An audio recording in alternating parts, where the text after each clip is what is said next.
اللہ اکبر. اچھا ایک گال کڈن لکھی نے. آؤ نزہت المجالس حضرت امام عبد الرحمن صفوری پتر حضرت امام عبد السلام سرکار دے آپ نے جڑی بہت بڑی کتاب لکھی جن نام ہے نزہت المجالس. ان دے اندر ایک بڑی ساری کتاب دے اندر سونے سونے واقعات درج کریں دیں.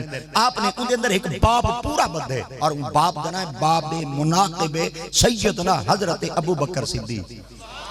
اللہ اکبر. اور صدیق اکبر ایک واحد شان دے مالک ہیں کہ جیڑے میرے مصطفیٰ کریم دی پاک بارگاہ وچ او اشخاص ہیں جنہاں مردہ وچوں سب تو پہلے نبی دا کلمہ پڑھے.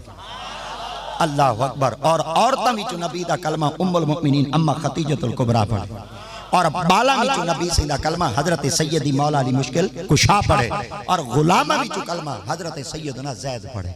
ہن غلامہ وچوں زید سے کلمہ پڑھے, بالا وچوں علی المرتضیٰ کلمہ پڑھے, جوانہ وچوں سیدی حضرت ابوبکر صدیق کلمہ پڑھے, بیبیاں وچوں سیدہ ام المؤمنین اما خدیجۃ الکبریٰ کلمہ پڑھے. ہن جڑی بیبی اور کلمہ پڑھے کیونکہ نبی دی زوجہ ہیں, آقا کریم دی حرم مبارک ہیں اور آقا دیات پاک دے نکاح اقدس بی بی اور موجود ہیں.